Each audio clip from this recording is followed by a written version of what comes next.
Hello, everybody. Welcome into the Apples and Genos Fantasy Hockey Podcast. My name is Nate Niblink. I'm the creator of Apples and Genos, originator of the Zero G Draft Strategy. And in this podcast, I'm going to go over the most puzzling players league wide as submitted by the Apples and Genos Discord server. Let's get it.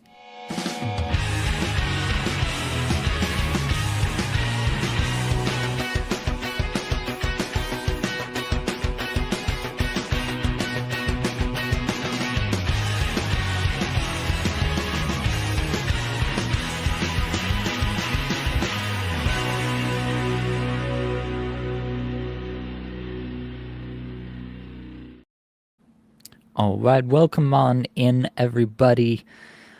It is another interesting Monday in the National Hockey League. We've got 9 games. Normally Mondays are an off night, which is kind of the way I prefer it. Honestly, when I'm when I'm talking fantasy hockey, I prefer there not to be like a ton of games going on where everything I say might be obsolete in the next second or two. I've got the Leafs Tampa on my phone beside me here, so I'll be able to see what's going on there. But let me know if anything I say is instantly invalidated by something that goes on in one of these games as we get through it here. We got some people in chat. Michael's here. Just traded to get Dougie Hamilton. Hope that works out for me. I've got Dougie Hamilton in a spot, so I hope it works out for you too. Toronto Dave's in here. Hashtag Zergy appreciates you. All right, let's not waste any time. Let's get into it. Timo Meier, 2 assists in his last 5 games, but no goals. Just over 18 and a half minutes average time on ice. So the time on ice has been there. Curiously, the shots and chance generation numbers have kind of tanked a little bit here the last little bit. 223rd in shots per 60, 177th individual scoring chances, 4 per 60, 110th in on-ice Corsi, 4 per 60, and 98th in on-ice scoring chances, 4 per 60. Still playing with Nico Hischier and Stefan Nason at even strength. That has been the most common line for the last number of games. On the season, ranked 23rd in shots per 60, 6th individual scoring chances, 4 per 60, 16th Corsi, 4 per 60, 14th scoring chances, 4 per 60. Good numbers across the board there. Shooting 10.1%, 9.5% on ice shooting percentage. I think Meier, even at this level, Meier has more to give than the 24-goal and 53-point pace that he's on. I think that he's should be at minimum a 60-point player rest of the way, and there's still some upside. Yeah, I don't know how likely it is that he maintains his current deployment over 18 and a half minutes average time on ice, but if he were to maintain that and plus get a little bit of positive regression, I could definitely see a scenario in which he's doing even better than we're expecting based on what he's been able to do so far. So I don't really think my take on the player has changed. The one thing that I guess is probably of note is that when Nason was out, it was Dawson Mercer that went on the top power play, not Timo Meier. Blake was talking about this too in one of our recent pods. And so that is kind of disconcerting because there was the thesis that, all it takes is one injury, and now Timo Meier is getting big minutes, but also back on the top power play, and that's a way that he could exceed expectations moving forward. And it does seem like that may not even be the case, that they may just go with a Dawson Mercer type instead of a Timo Meier on the top power play if they need that. But either way, I still think Meier's going to be useful, but I do think that we're probably looking at a 60 to 65 point Timo Meier rest of season. Not probably the heights that I envisioned, right? There's a couple of things about Timo Meier that make him even still more valuable than just your average 60, 65 point guy too, right? He does shoot more than most, not as of late, but usually more than most. He throws the body around. If you just look at the last few games here, over these last 5 games that we're referencing here with the stats on the screen, he's also thrown 9 hits, so almost 2 per game. And he's also thrown, what is this? He's got 10 blocks in these 5 games. So he's providing some stats in other ways if you're in a Cats league or if your league has solid weights for peripherals. And Timo Meier he's definitely more valuable than your average 60 to 65 point player. It may not feel that way all the time just because you're not getting the actual points there. But yeah, I think that's what I'll say about Timo Meier for now.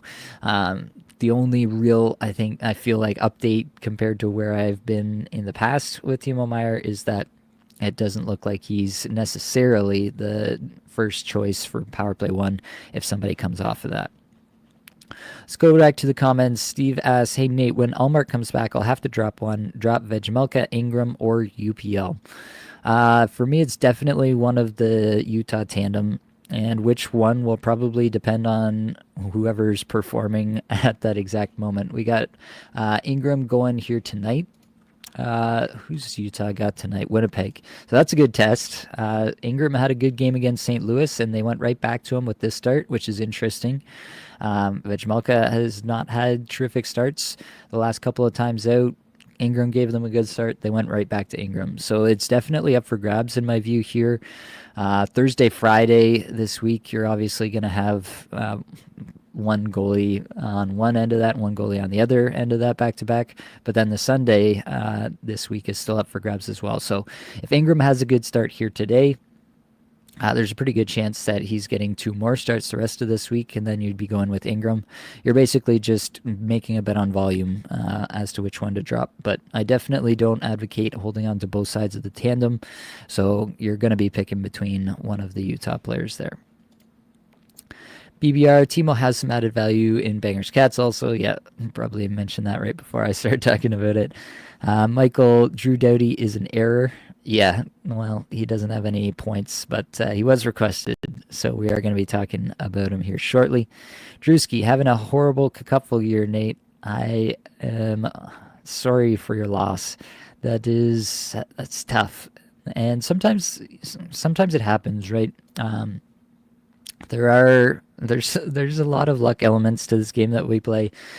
We control as many factors as we possibly can, but there are still some luck elements. There are times when you can have the best points for, but you're playing all the other teams on their best weeks. It does happen, so I don't hold it against people if they don't have a perfect record by this point in the year for sure. Steve says, "Thanks, Nate. Think you're right." Sebastian says, hey Sebastian, how's it going? Should I trade JT Miller to get J-Rob rest of season? Interesting question, and pretty tough to tell. Like, in one respect, I think it's probably removing some variation. JT Miller, I feel like, is a very volatile asset right now, right? Like, you feel like it could get a lot better.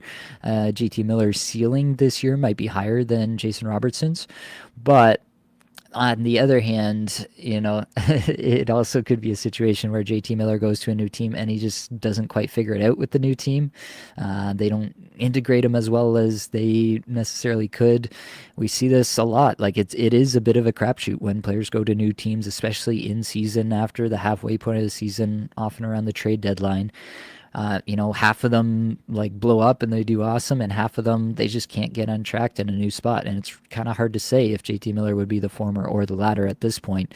It does really seem like JT Miller is very likely to get moved based on what happened over the weekend. So I think that it could be a good move just to kind of solidify your floor to get J-Rob.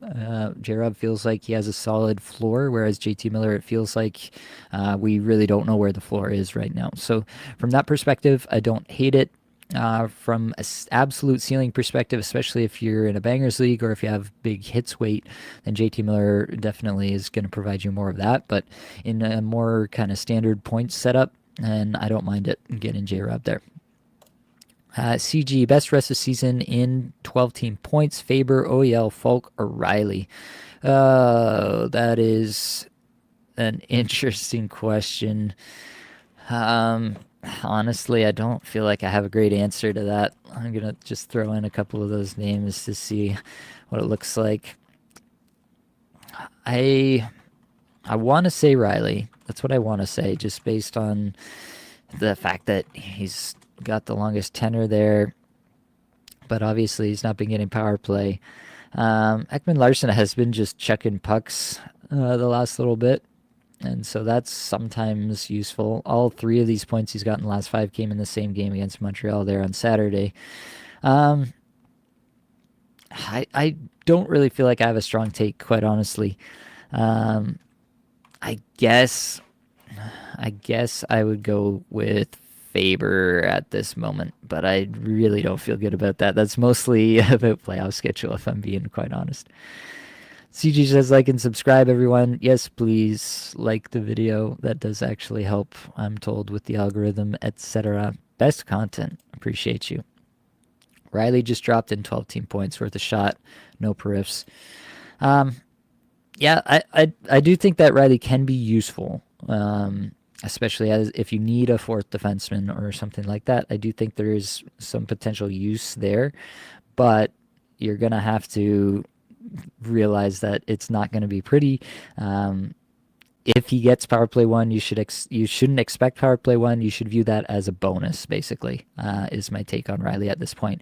And I think he can be a 40 to 45 point defenseman without power play one, but that's kind of as good as it's going to get without it. So that's the case there. Let's get back to the list. Dmitry Voronkov, last 5 games, only 2 assists, no goals, 17.5 minutes average time on ice. Now, I'm pretty sure I saw that Voronkov got an assist on this Kent Johnson goal. Let me just verify this in real time. Kent Johnson on the power play from Kirill Marchenko and Dmitry Voronkov. There you have it. So Voronkov, another assist here tonight, but yeah, the goal scoring has kind of gone away. He is still 75th in shots per 60, 97th individual scoring chances 4 per 60 over the last 5 games, 31st in on-ice scoring chances 4 per 60. So that's obviously a pretty good number there. On the season, 38 goals, 66-point pace. I mean, to some extent, like, he hasn't scored in 5 games. The shooting percentage is now down to only 21.3%. So definitely Voronkov was due for some regression. 13.8% on ice shooting percentage is still pretty hot. So I think it is probably just some regression coming. I'm probably just going to hang on to Voronkov as long as he's playing with A, Marchenko at even strength, and B, on the top line. If either of those were to go away, then I would reconsider my position. But I do have Voronkov in one spot, and I haven't honestly thought about moving him just yet. Zach Hyman, next up, 2 goals, no assists in his last 5, over 20, nearly 21 minutes average time on ice, 81st shots per 60, 22nd individual scoring chances 4 per 60, 61st Corsi 4 per 60, 47th in on-ice scoring chances 4 per 60 in these last 5 games. On the season, it's a 30-goal, 52-point pace for Zach Hyman now. McDavid came out not that long ago here on Monday that McDavid is going to be suspended for 3 games for his cross-check to the head of Connor Garland. So that's not going to help Hyman, right? Hyman does definitely thrive as McDavid's winger on power play and at even strength. That being said, I do think that if we're just talking rest of season numbers, Hyman is going to provide better than what he's given you so far. 41% IPP is kind of laughably low. That should get better. The 12.4% on ice shooting percentage is probably accurate, but I do think that this is a player who should get back closer to the 70-point mark and closer to the 40-goal mark. 40 goals, 70 points, Zach Hyman rest of season. That feels pretty good to me. And average time on ice has continued to climb. So if that continues to go up, that should only improve things from here on out. So these next 3 games without McDavid notwithstanding, I anticipate Hyman maybe not exactly what we thought he could be. I can go back and find my fantasy projections at the start of the season and see where I had Hyman listed, but I don't think he's going to get back to that point. I had him for a 46 goal, 84 point pace. I'm now dialing that back to probably a 40 goal, 70 to 75 point pace rest of season. But yeah, I do think that especially if he gets these extra minutes that he's been getting in the last 5 games, that there is some potential for a little bit more there.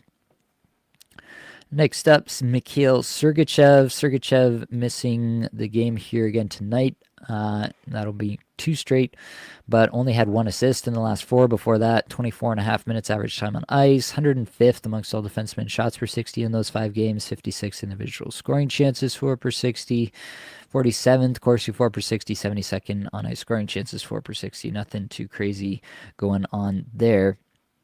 On the season for Sergachev, it's a 15-goal, 56-point pace. He's been getting tons of minutes all season long. Still only a 44% IPP, which isn't crazy. The 11.1% shooting percentage is definitely high. The 12.6% on ice shooting percentage might be a touch high. Overall, I think Sergachev is probably this guy, maybe a 10 goal instead of a 15 goal guy, but a 55-point guy. I think that feels pretty accurate. I think that's actually probably pretty close to where I had him projected at the start of the season.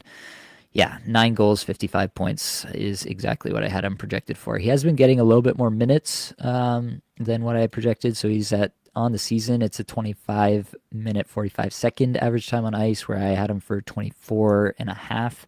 So a little bit more on top there. But that's probably also just been due to all the injuries on the Utah blue line, Sean Durzi being out, and that could potentially get reduced here moving forward. So that's at least something to consider with Sergachev. But overall, I don't think we should vary too much from a roughly 10-goal, 55-point pace for Sergachev rest of the season. Go back to the comments here. Thoughts on Fantilli for the next 2 to 3 weeks? Yeah, I'm enjoying what I'm seeing of Adam Fantilli. We can throw him in the sheet here, have a quick look. 2 goals, 2 assists, 4 points in his last 5, over 19 minutes average time on ice, 78 shots per 60, 104 individual scoring chances, 4 per 60, 36th in on-ice scoring chances, 4 per 60. Yeah, I think Adam Fantilli is in a good spot, right? He's centering that Voronkov Marchenko line, and they haven't honestly missed too much of a beat. They were really hot before with Monahan, and they're only just hot now, I guess you could say, with Fantilli there. But it does seem like it's working out pretty well overall. So I'm pretty into Fantilli for the next 2 to 3 weeks. I do think he's a pretty solid option. And then we'll have to see where things are at after that, because, yeah, Marchenko is a guy you want exposure to for sure. And Voronkov, when he's on, has been able to bang home a lot of pucks and garner these extra points for the team. So, yeah, Fantilli's in a good spot right now. For the next 2 to 3 weeks, I don't really see that changing. And so I do think, it might not be a point per game Fantilli for the next 2 to 3 weeks, but he can probably be somewhere in the 70-point range as a pace for the next 2 to 3 weeks. So whatever that works out to, if he plays 10 games, maybe scoring 8 points for you. Somewhere in that range, I think, feels like a decent expectation for Fantilli over the next little bit with this kind of deployment.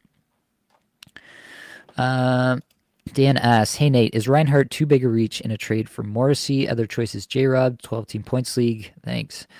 I don't think you're getting Reinhart for Morrissey. I would send the trade. Like there's no reason not to, really, unless you think it's gonna just totally put off the other manager and they're not gonna be interested in talking trade at all with you after.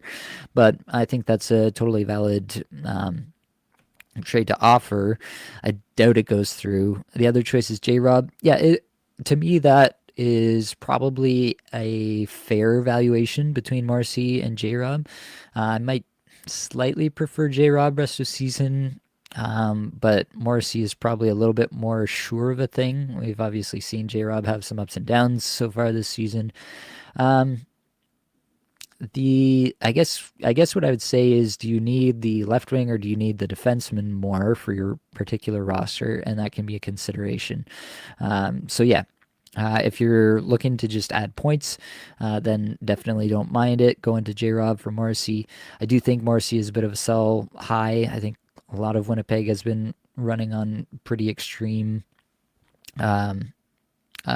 just really extreme on-ice shooting percentages all year long. Everybody's shooting really highly, especially Mark Scheifele, especially Gabriel Velarde. So I do think that Morrissey probably doesn't have as big of a second half as he did a first half, and so it makes some sense to get that done, in my opinion.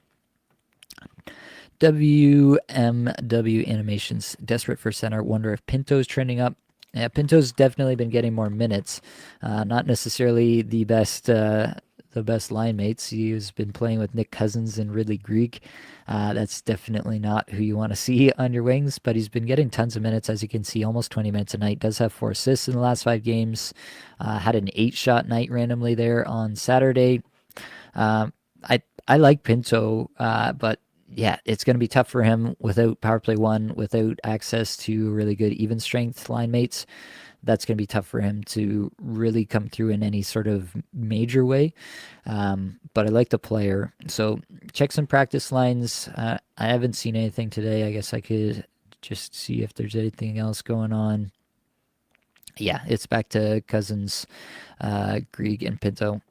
So looks like it's still the same as of now. So if you get a change there and Pinto's suddenly playing with Tkachuk, he's suddenly playing with Batherson, even Giroux, yeah, there are definitely ways in which it gets a lot better for Pinto from here, and I do think that the player is talented enough to warrant consideration, if that makes sense. CG, Verhaeghe, Fiala, Rust, best rest of season in 12 team points. I feel like I answered this question for you last week. Is this like a test? It feels like it. Right now, I mean, Fiala popped off there for a couple of nice games. He had a 10-shot game. What was that, Saturday? 10-shot game on Saturday. It was against Seattle, so take that for what it's worth. He's been getting crazy minutes, over 21 minutes in 3 of the last 4 games. So that's nice to see for him. And he's got 3 points in the last 2. 4 shots, 4 shots, 4 shots, 4 shots, 4 shots, 4 shots, 3 shots, 10 shots in the last 5 games. Really good stuff from Fiala. Love to see the extra minutes going his way. And I do think that he's going to have a really good rest of season. Do I think Rust can beat him rest of season? I think it's a conversation. I think Rust is safer, but Fiala has more upside. So depends what you want there. Chris asks, if Miller gets traded to New York Rangers, would you trade JT Miller plus Dunn for Yossi? Need to open up a streaming spot, and New York Rangers have a bad playoff schedule weeks 22 through 24. JT Miller plus Vince Dunn for Roman Yossi. Yeah, I don't mind it. Assuming some sort of point set up with decent weights for the shots and blocks that Yossi gives you, I don't hate it. Yeah, if you need to open up a streaming spot, if you're already thinking about playoff schedule, if you're in a really good spot in terms of your playoffs, your playoff picture right now, yep, I don't mind that. CG says, great pod, thank you. Gomer Jackson, would you trade Wool for Blackwood in a points league? Absolutely, I would. Really curious about John Carlson. Rest of the season, his points just dropped like a Led Zeppelin. All right, let's put in John Carlson. 1 goal, 1 assist, 2 points in his last 5. Still nearly 23 minutes a night. 56 shots per 60, 38th individual scoring chances, 4 per 60, 123 in Corsi, 4 per 60, and 92 in on-ice scoring chances, 4 per 60. Okay, it's a 7-goal, 50-point pace for him on the season. Still has a really low IPP, 36%. High on-ice shooting percentage, I guess, at 13.2. Evens out a little bit, but Carlson has been a high IPP guy in the past. I guess overall, I do think Carlson can be better from here on out. As long as he's getting these minutes, as long as he's on top power play, I do think that he can be better than this. The question is, how much better? Like, is it 55 point or 60 point, or what are we getting out of him, right? And that is a valid question at this point. I had him projected for 15 goal, 53 point season with 24.5 minutes average time on ice. So he's a little bit down in terms of the average time on ice. Yeah, I don't think I would vary too much from that. The only real difference relative to my projection here is that Chychrun is continuing to have a monster season. His scoring chances over the last 10 games, first amongst all defensemen. Yeah, he's doing the thing right now. And so that does give me some pause as to how secure John Carlson's role on the top power play is if they decide that Jacob Chychrun is the guy that's contributing the most there. And I mean, I haven't checked their actual power play points in the last little bit here, but it wouldn't surprise me if Chychrun had more, just based on their paces so far this season. But either way, it is a concern for Carlson that you didn't really think was necessarily a possibility, that he could potentially get moved off of a top power play unit at some point. I still don't think it's the most likely scenario, but it's at least a possibility, and so you have to bake that in just a little bit with Carlson rest of season.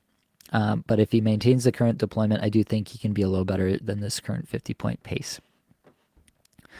All right, let's move to Tofu Tomo. Tofu Tomo. Yeah, I got that right. I know you're getting to Walman. I have Darlene, Werenski, Hudson, deciding who to keep as fourth or keep five. D. Doughty on IR, but now skating. Also have Walman and Fowler. Drop who for Drew? Drop who for Drew? So right now it would be Fowler for me, and I know he scored in this game, so that feels like bad timing. But yeah, I don't think Cam Fowler is the guy who's like gonna make you really regret dropping him over the course of the rest of the season. I do think that Doughty probably comes back to top power play, and so I think it would be Fowler for me. Yeah, we'll talk about Walman in a minute here. We will talk about Doughty a little bit more as well, but that's who I would go with personally. Trusky says, Nate, been thinking about sending my Aho for Marchenko. Need to upgrade my right wing in Kakupful. I don't mind it. I think Aho's probably a more consistent player. Like we've seen it for longer, and you expect him to continue. But if I'm just guessing at their, not guessing, if I'm projecting their performance rest of season, I think it's probably relatively similar.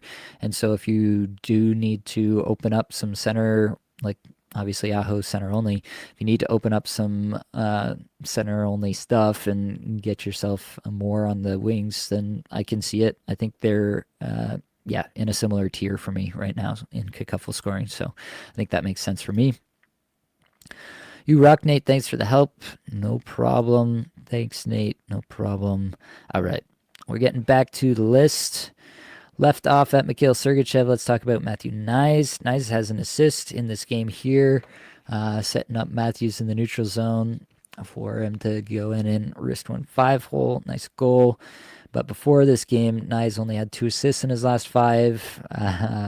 Yeah, after having that massive game and everybody getting so excited, who could have seen it coming? Just 2 assists in the next 5.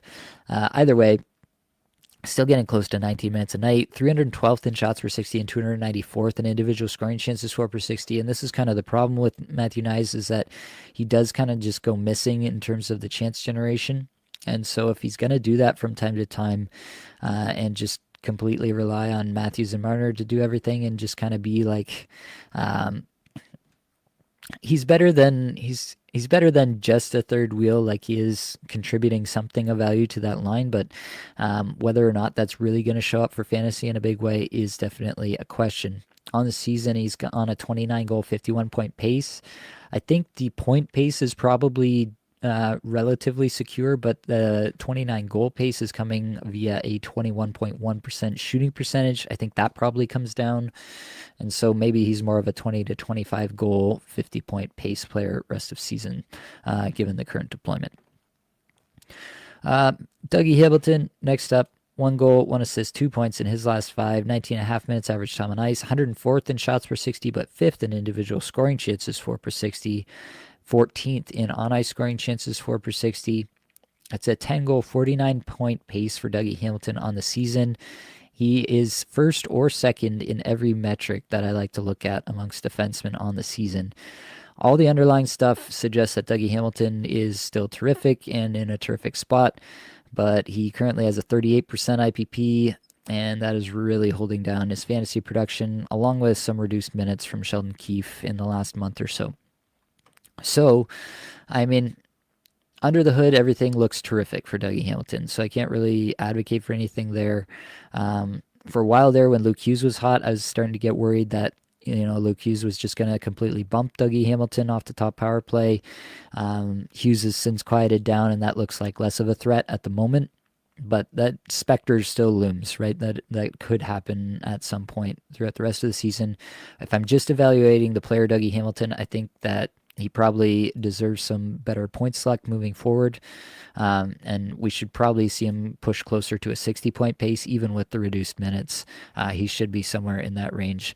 If I go and look at what I had him projected for at the beginning of the season, Dougie Hamilton, 16 goals, 64-point pace. That was with 22 minutes projected average time on ice. So yeah, knock that down to the 20-minute range. Yeah, he might be in the 55 to 60 point range. Somewhere in there would be my projection rest of season. Do think he deserves a little better than what he's gotten as of late. Teammate here, Jesper Bratt, only 3 assists, no goals in his last 5.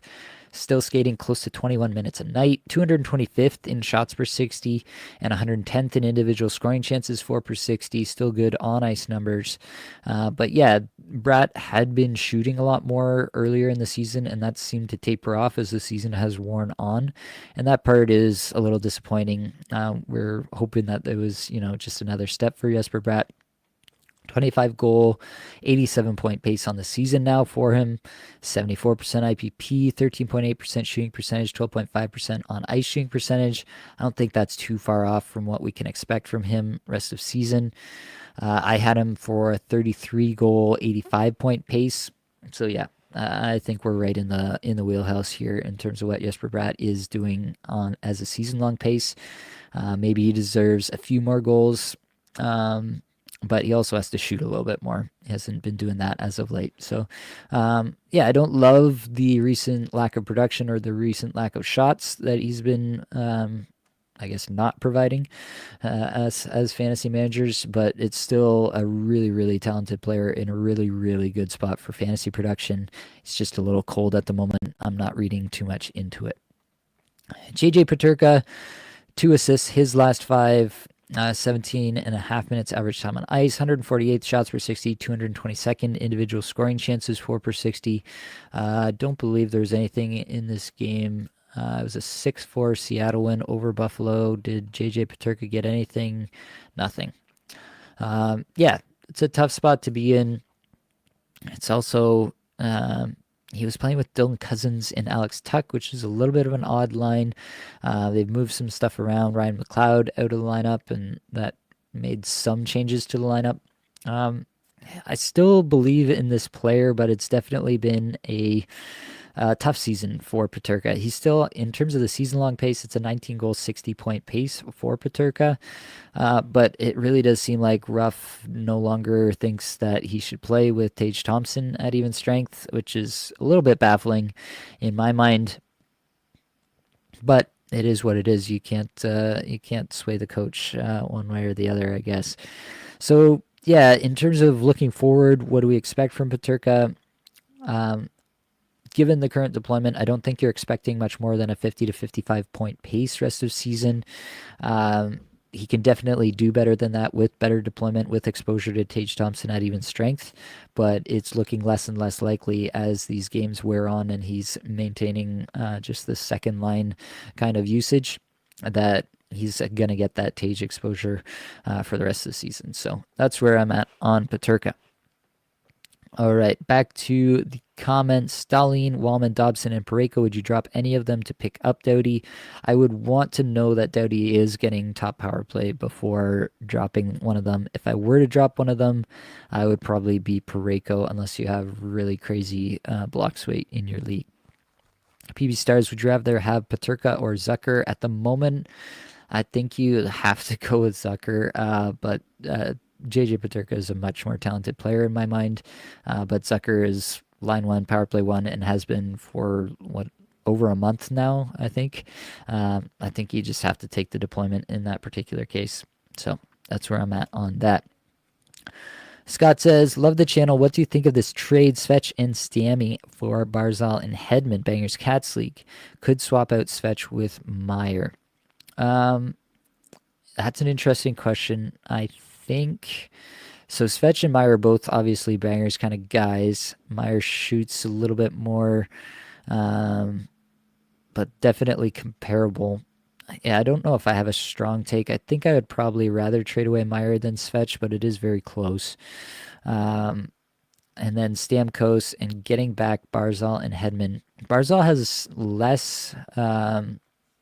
he's less valuable in a Bangers Cats League for sure, right? He doesn't really do a lot of the hitting and blocking that's useful in that kind of league. But I do really like Barzal in terms of a point scorer rest of the way. Like, I do think he will outscore both Stamkos and Svechnikov in terms of just points. So that's of interest. If you need a defenseman and you need Hedman also is not like a major Bangers Cats kind of guy. So yeah, I guess that really depends. Do you have enough hits behind if you're trading away Svech and Stamkos to really take the hit, pun intended? to go down and lose all those hits when taking on Barzal and Hedman. In terms of the point scoring, I think you probably come out ahead, but you're giving up a significant amount of hits to do it. Maybe that's worth it to you with the kind of categories that you think you need to be targeting for your specific team, but that's the choice you're making there. Gilbert Jackson says, sweet, thanks again, man. No problem. Wish Ross Colton would go back to October. You and me both. Nate Dog 247, great name. Will Kachuk and Barkov figure it out? Sorry if asked already. Yeah, that is on the list, so we will get there. Hang tight. Like the stream. Appreciate you. Chris asks, would you trade Holloway or Kadri for Barzal in a points league with shots? I would trade either of them in a heartbeat. Scott says, thanks. Trevor says, Nedeljkovic or Ingram were the pickup over Demko. Wow. That's a tough spot. I don't think so, but yeah, it is. It is. It's not fun times in Vancouver. That is for sure at this point. What do they do with Demko moving forward is a big question. Yeah, I don't think so, but I am not confident in that take. BB Stars, I'm pretty high on Matt Coronado. Are you too? I mean, I was talking about him. He was my under the hood player in the flagship show last week. Yeah, I'm pretty high on Matt Coronado. Thoughts on Kevin Lankinen? Brutal tendies here. Yeah, Demko got the last two starts. It feels like they're trying to lean a little bit more on Demko at the moment, and that's kind of scary. So I'm not really excited about having Lankinen at this point. Steve says, hello Nate, love your story on the Mega Show about your daughter. As your audience ages with you and Blake, lots of stories that resonate with the audience. Keep it up. I appreciate that. Yeah. I like to bring in a little bit of the home life every once in a while, especially when it relates to the sport that we're all so into and, at least for myself, a little bit obsessive about. Oh, Steve says, haven't heard the names Chris Kreider or Devin Taves in a while. Any thoughts? Yeah, we can do that. Let's see what we've got here. Chris Kreider and Devon Taves. So Kreider's got 2 goals in his last 4. Sorry, I have to fix this. That will bug me. 2 goals in his last 4, 17 minutes average time on ice. 200 shots per 60, but 32nd individual scoring chances, 4 per 60. Devon Taves, 1 goal, 1 assist, 2 points in his last 5, 27 minutes average time on ice, 42nd in shots per 60 is not too bad. Yeah, I'm not enthused about either player. I think that Kreider can be a 30 goal scorer rest of the season and should probably start to get a few assists here and there and come back to like a I don't know, 20 assist pace, maybe like a 30-50 guy, 30 goal, 50 point guy. Somewhere in that range is where Chris Kreider should be. But with the Rangers kind of scuffling the way they have been, yeah, there's more volatility than we thought there would be for sure. For Taves, big minutes, love to see that. On the season, he's on an 11 goal, 41 point pace. That's with a 37% IPP. I'm willing to bet that I had a higher projection on him. Yeah, I had a 49 point pace on him at the start of the season. Yeah, I might knock down the projection a little bit. I think he could be slightly better, but I do think Devon Taves is probably just a 40 to 45 point guy rest of the season. Do you think Gibson gets traded? I think they're trying to. I think they will try to get it done. Whether or not they do get it done is still another question. Gibson has to continue to play well to make himself valuable to another team, and the Ducks probably have to retain some salary there. CG says, Freddie's back. Indeed. Tofutomo, there's no logic with goaltending in fantasy. It's just all just pain. Welcome to the club. All right, back to the list. Drew Doughty, next up. Really, we're just talking about the situation here. I have come to believe with the amount that Brant Clark has been deprioritized as the season has worn on. He was taking shifts at forward in the last game. He skated 13:54 in that game. Yeah. I truly believe that Drew Doughty is going to take over power play 1 when he comes back. Maybe not in the very first game, maybe not in the first week, but definitely over the course of the first couple of weeks that he's back, is my take on Drew Doughty right now, just based on what we've seen. Yeah, that's where I'm at. I think Drew Doughty comes back and he's given the power play sooner rather than later, and he'll be relatively valuable. I think Doughty can still be that 45 to 50 point guy with a bunch of hits and blocks to back it up. So he'll be valuable in almost every league, in my opinion. Jake Walman, the next one assist in his last 5. Did he get into anything in this game against Boston? I think it would have updated if he had, right? Jake Walman, no points. He had 3 shots today, but no points. Skated 23 minutes, 32 seconds in the game today, which is still solid. 22 minutes average time on ice in this 5-game stretch. Still 13th amongst all defensemen in shots per 60, 35th individual scoring chances for per 60, 53rd in on-ice Corsi for per 60, and 100th in on-ice scoring chances for per 60.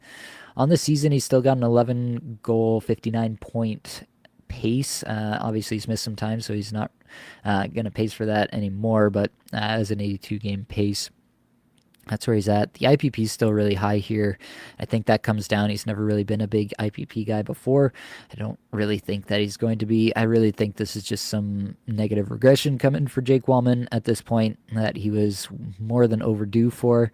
Rest of season, where do I see Jake Walman? I think he can be a 10-goal, 50-point defender rest of season. More comfortable putting him in the 45 to 50 point range rest of season. It wouldn't surprise me if San Jose does fade a little bit in the rest of the season, especially if they do decide to, potentially trade a Mikael Granlund or somebody like that. Yeah, that's where I'm at as of now. I'm a little bit worried about Jake Walman. Again, bad playoff schedule for the Sharks, so might be a player that you want to consider trying to trade away. You might need a little bit more of a hot streak from Walman to be able to do that again. So might not be the exact moment right now, but probably the way to go there. Back to the comments here. Tofu Tomu, as Elvis lets in his 3rd and 5 minutes. I haven't been checking that game. Ooh, that is not good. I do have Elvis in one spot still. Yeah, that's not good, especially because Tarasov has actually been pretty good. Bo Horvat, 2 goals from Horvat, both from Barzal. Dobson's got an assist. There's some stuff going on there for sure. All right. Yeah, that is goalies. Trevor says Wires is thin. Cheers. No problem. Cheers. Did I miss something there? Oh, that was with the relative to the Nedeljkovic or Ingram versus Demko. Yeah, fair enough. Yeah, I don't mind rostering Nedeljkovic. I don't know that I'd do it over Demko. Gomer Jackson, Walman like a wallflower. Yeah, at the moment. Feelings on Tarasov. He's looking decent. Yeah, I think that you have to look at Tarasov. Columbus plays 3 more games this week, so they do have a back-to-back Wednesday, Thursday, so it's going to be split between Merzlikins and Tarasov there. If Tarasov has a good game against either Toronto or Carolina there, 2 strong opponents, right? If Tarasov has a good game there, he probably gets a Saturday. So that's something worth watching out for sure. All right, let's get back to the list. Pavel Buchnevich, 1 goal, 1 assist, 2 points in his last 5. That's another game that's ongoing. It's in OT right now as we're recording, and Buchnevich does have an assist in this game. But yeah, Buchnevich was benched along with Rob Thomas in a recent game. That's not really what you want to see, but I still like Buchnevich. I still like the player. When he's been healthy, he's consistently been like a 70-ish point guy, 65, 70 point pace player. He's never really had good underlying metrics. He's always been just a little bit more efficient. And that does lend itself to some very cold streaks like we're kind of seeing. But I do think Buchnevich is a player that should be rostered in more leagues at the moment, and I have looked at picking him up in some leagues where he's been dropped. So the IPP at 54%, that'll definitely climb. So I do like Buchnevich to get back to a 60 to 65 point pace rest of season here. Mackenzie Weegar. So Weegar, Blake and I did discuss on the flagship pod. If you haven't already checked that one out, you should definitely go back and get that either here on YouTube or on the podcast feed. We talked about Weegar. Cole's notes is, you can't expect anything in Calgary right now. They're splitting power play units, and it's not honestly like super beneficial for anybody except for the players who normally wouldn't be getting very much power play time at all. Mackenzie Weegar's on a 9-goal, 40-point pace at the moment. He should probably do a little bit better than that, maybe like a 45-point pace we could hope for, but it's not going to get much better than that, unfortunately. And the shots are down as of late with Weegar, which is concerning. So, yeah, it's not a good spot for Mackenzie Weegar managers, but I think you're probably going to hang on to him just for how good he is for the blocks and the hits and everything, and the prospect of that 45 points will keep you coming back for more. So now this is the Florida Panthers situation here. Matthew Tkachuk, actually all these guys. Matthew Tkachuk, Alexander Barkov, Carter Verhaeghe all have exactly 2 assists, no goals in their last 5 games. Tkachuk is skating 20 minutes a night. Barkov 22, Verhaeghe 16.5. Underlying metrics, 209th in shots per 60 for Tkachuk, 258 for Barkov, 7th for Verhaeghe. Second in individual scoring chances, 4 per 60 is Verhaeghe. He's actually popping off under the hood, but playing on the third line because, why would you want good players to play with other good players and score goals for you, right? The lineup rather, how they're deploying their lines, Paul Maurice, not making a lot of sense to me at the moment. Verhaeghe playing with Lundell and Boqvist, and Tkachuk playing with Barkov, Rodriguez. It's kind of all over the place, actually, in this last game. They moved some stuff around. I don't like it, basically, is what I'm trying to get at here. That being said, I don't really have a lot of concerns. I'm actually kind of bullish on Tkachuk for getting this 20 minutes a night. That's a big bump from where he was earlier in the season. So that is honestly reading as a bullish sign to me. Barkov getting even more minutes than usual. That's kind of nice. But Verhaeghe's the one that I'm just begging Paul Maurice to put him back on the line with Barkov and Reinhart and get that thing going again. That's what we all want to see. So make it happen, Paul. And I do think that Verhaeghe will bounce back in a big way if and when that happens. Stefan Noesen, 1 goal in his last 3 games here, is back, but he did miss a few games there. I mean, he goes right back on the top power play, doesn't miss a beat, goes right back on the Hischier-Meier line. And so he'll have value from that perspective. But the metrics have fallen off a bit as of late. The individual metrics, I should say. The on-ice metrics are probably always going to be good because the Devils are that good and Meier and Hischier are that good. And so he can get really good on-ice metrics. He can, be efficient just because of the players he's playing with. But the 30-goal, 49-point pace that he's on, I think the goal scoring comes down. The point pace may continue. So, similar to Matthew Knies, I guess, is probably a good way to look at it. Pretty similar in a lot of respects there. Martin Necas, right here, 1 goal, 3 assists, 4 points since last 5. Just over 17.5 minutes average time on ice. That's a big drop from where he had been. 301st in shots per 60, 377 in on ice in individual scoring chances, 4 per 60, 19th in on ice Corsi, 4 per 60, 94th in on ice scoring chances, 4 per 60. Necas has just stopped shooting, stopped generating his own chances. That's really concerning at this point. It's a 91-point pace on the season for Necas, but he's going to have to start doing more of it himself to keep this up. I'm leaning further and further back on my Necas projections for rest of the season. Right now, if I had to guess, I'd put the over-under at like a 75-point pace rest of season for Necas. That's where I'm at the moment. All right, back to the comments.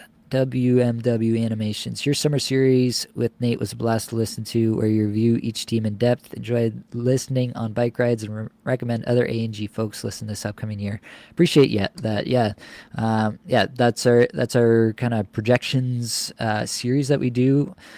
We spent hours and hours. I think we did something like I think we did 16 hours worth of content across the 32 teams, going team by team and kind of breaking down everything we saw there. And obviously, there was some stuff we missed. Nobody's perfect, but I think a lot of the stuff we talked about really did come true.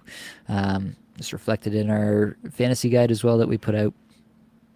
Yeah, I think that it was some of the best content, honestly, that we've put out. So I appreciate you going back to that. I really do appreciate when we put out something that we really feel is good content. We don't want to like I don't know if it's really tooting our own horn or what it is, but we don't want to be like, this is like the good stuff right here. It kind of feels weird to say, but I do really appreciate it when we get that kind of feedback on what we, Blake and I, when we're talking about it, we really feel like that was some of the best work we've done. So appreciate hearing that feedback. With Blake, yeah, I understood where you were going. Gomer Jackson, appreciate you, man. Great work. Appreciate you. Is Hogberg legit? Is Hogberg in net for this game? I didn't actually see who is starting for the Isles. Is it him? No, it's Sorokin in this one. So Hogberg played in the last game, I believe. Did he play another one more recently?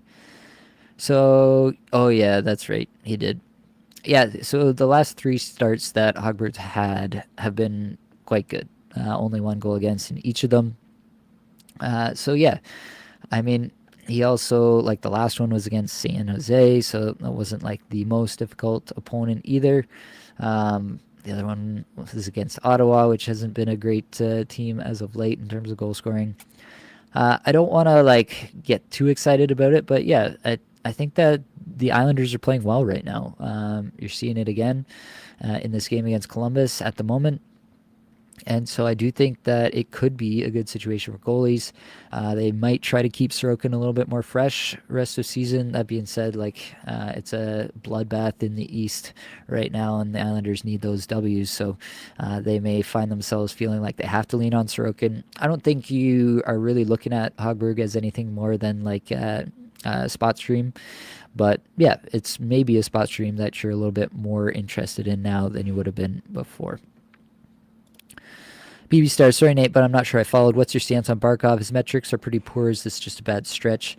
Yeah, his individual metrics are not like terrific, but the on-ice metrics are pretty good. 23rd in Corsi 4 per 60 and 39th in on-ice scoring chances 4 per 60. Still like 148th in individual scoring chances 4 per 60. That's not terrible. That's in line with his season-long numbers. Barkov is not a big-time individual chance generator or shooter. He really does kind of more focus on making players around him better. He's on a 24-goal, 84-point pace on the season, and I feel like that's pretty accurate to the player that he is. Yeah, I'm not concerned, basically. Honestly, he's getting even more ice time as of late. That's a bonus in my mind. So I have basically no concerns with Alexander Barkov. Tofu Tomo think Logan Cooley is a must-add these days. Pretty much, yeah. I love what that kid's doing for Utah at the moment. All right, these are the last 2 on the list here. Jakob Dobish and Levi Merilainen were requested as goalies to take a look at.